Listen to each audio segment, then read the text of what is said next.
Sana ay support nyo aking channel.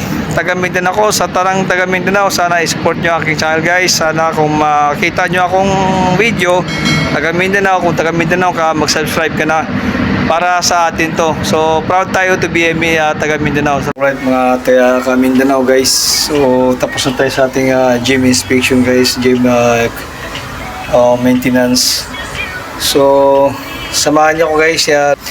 So i-glass lang natin guys, titingnan natin siya kung anong itsura. So sabay-sabay tayo, nandito pa rin ako sa sa deck 12 ng barko guys. So ito yung itsura niya. Tara, samahan niyo ako, iikot natin yung camera guys. So shout out pala sa mga new subscribers ko. Alright, let's do this. Check natin yung Puerto Limon kung gaano kaganda. Alright, so yun guys, so nandito na ako guys ngayon sa taas ng barko. So dito lalabas yung mga guest. Ayan, so mayroong island dito, ayan hindi natin alam kung may nakatira dyan, pero tsak may nakatira sa island na yan. So ayun guys, kasalukuyan nandito tayo sa taas ng barko, sa kung saan ang pinakatuktok ng barko. So mayroon pa siyang pinakatuktok, yun 360 yun, 360. And then makikita natin yung kabuuan ngayon. So titinan tayo sa kabilang side guys. So ito, yan. So may music dito, kaya lipat tayo sa kabilang side kasi may music. Yan. So dito yung kabilang side na to ay dito yung swimming pool ng Explorer guys, yung swimming pool dito side. Yeah. So yan, swimming pool yung di sa likod ko. Right. So dito naman sa kabilang side guys, tayo sa Puerto Limon. So ito yung kabilang side ng barko. Yun. So yung mga gumagawa dito sa talagang mahirap ang trabaho nila. Biro mo, hindi basta-basta yan na nakakalula yan, di ba? Pero naka-safety harness naman sila. Tingnan nyo guys, iba. So hindi basta-basta ang trabaho na yan. So ayun guys, ikutin natin yung camera para makita natin yung buong yung kabuang side lang ng Puerto Limon guys. So ayun guys, so yung side na yan. So yan yung front ng ship sa tuktok. And then yun naman yung kabilang side na yan. Ayan. Yun.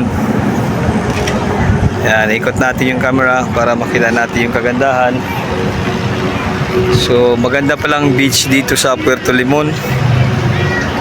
Kasi maganda talaga ron tingnan. Ayan.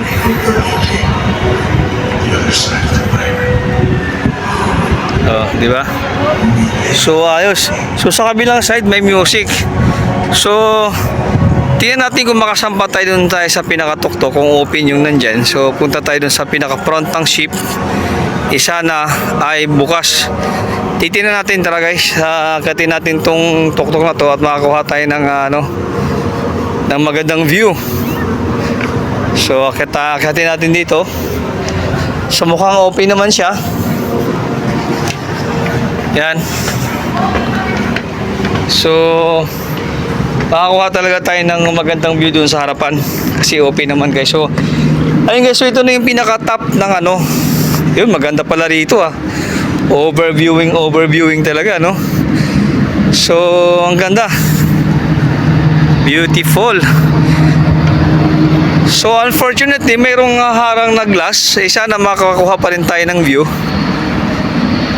na maganda pala dito ang crew party sa taas diba? Kasi ang lawak ng ang lawak ng space dito sa So mayroon ding mga couch dito, ang tawag nito para sa guest. So ayun guys, hindi ko alam kung nakikita nyo. Ayan. So yun na yung Puerto Limon. So dyan dadaan. So parang layo naman ng nila So Caribbean guys. So ganun talaga ang Caribbean. Sa mga bahay, puerto, yung port nila. So halos lahat pare-parehas. Ganun lang, wala silang malalaking building dito. Hindi ka makakita ng kagaya sa atin na may mga building silang malalaki. Dito wala, guys. So nakita nyo yan. Ganyan lang talaga siya. Short lang yung mga bungalow lang yung mga bahay dito sa Puerto Limon, guys.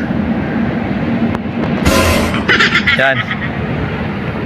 So sana guys at nagustuhan nyo aking video ngayon. Sa quick lang ito kasi bihira tayong nakapag video ng gawa ng busy masyado ang lolo. So ito na yung kabuuan ng taas ng barko. Very nice, ha. So unfortunately walang makitang tao dito. Nasa labas lahat halos. Yan. So yun lang guys, thank you so much for watching guys. Sana ay support nyo aking channel. Taga Mindanao, sa tarang taga Mindanao, sana ay support nyo aking channel guys. Sana kung makita nyo akong video taga Mindanao, kung taga Mindanao ka, mag-subscribe ka na para sa atin to. So proud tayo to be taga Mindanao. Salamat. Thank you so much for watching and God bless everyone guys.